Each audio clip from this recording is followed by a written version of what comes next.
I had experience living in a community in the West, in the UK. And I had a very strong experience in England, which was freedom really. I can do whatever I want. I can program myself what I would like to do in a week and how would I like to do it. So nobody concerned. I can do myself. I can do meet certain people, go for coffee or go for a walk with somebody else and talk with them and make a friends.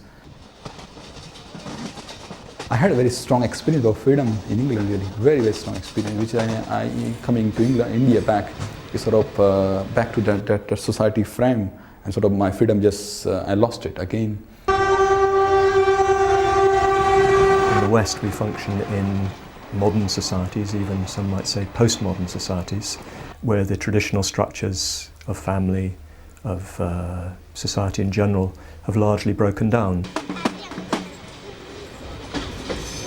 In India, we work in a quite different culture, which is still largely traditional. People have an experience of themselves which is largely bound by their relationships with their family members and their place in society. In the West, people have a much more personalised notion of themselves, and we have to try and straddle those two cultures. Indians find some of the things they hear their Western brothers and sisters are up to quite shocking, and indeed Western order members find sometimes Indians rather narrow and puritanical. I think that's actually a misunderstanding. It's a failure to understand the cultural context and the importance that attaches to family as a basis for social security. We do have to recognise that conventional morality has its own value. The situation here is much more crucial.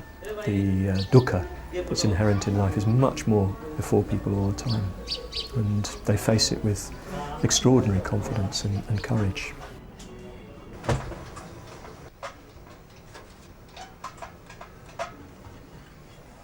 People in India mainly come to the Dhamma because of Dr. Ambedkar, and Dr. Ambedkar came to the Dhamma initially because he was trying to overcome the severe disabilities that caste imposed upon those who were at that time considered untouchables.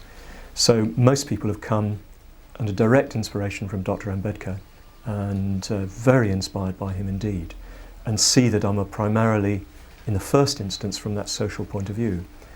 They definitely go beyond that. Within our order especially, they go beyond that. But their approach to it is through that. They come to the idea of personal change, of individual change, from an idea of social, political, economic change. In the West, it's rather the other way around. Most people come from a feeling of personal dissatisfaction.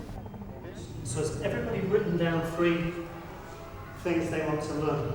I find that some of our Western brothers, when they come here, they get lot of inspiration. In difficult situations, people practice dharma. When they go to their houses, and they get much more inspiration. And I find that some of them, when they go back, they do much more. And they feel for Indian people actually. They feel that their Indian brothers are like that.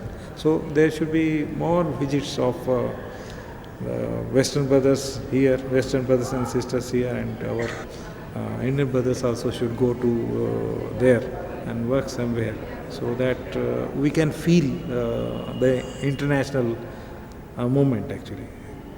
Just by thinking that we are international movement, it doesn't do much actually. So by actually visiting there, actual visits, you have a much more effect.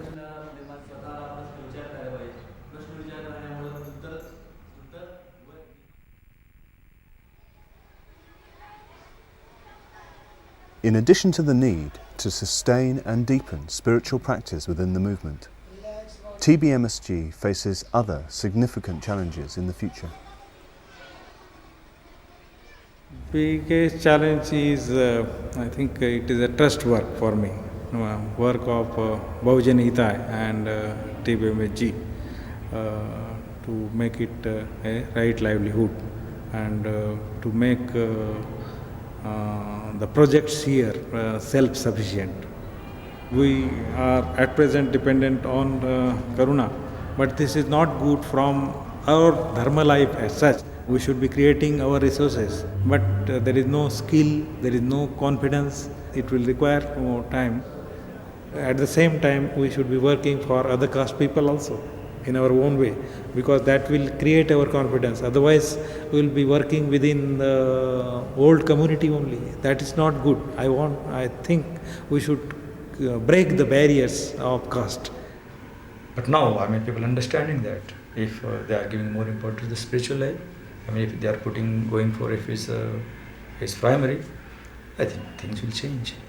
I don't have any difficulty to imagine a Buddhist India in future. Near future, yes. Maybe you can't say Buddhist India, but when many people will be converted in Buddhism because people could see, because it is a benefit here in India because we are socially involved with other people, no?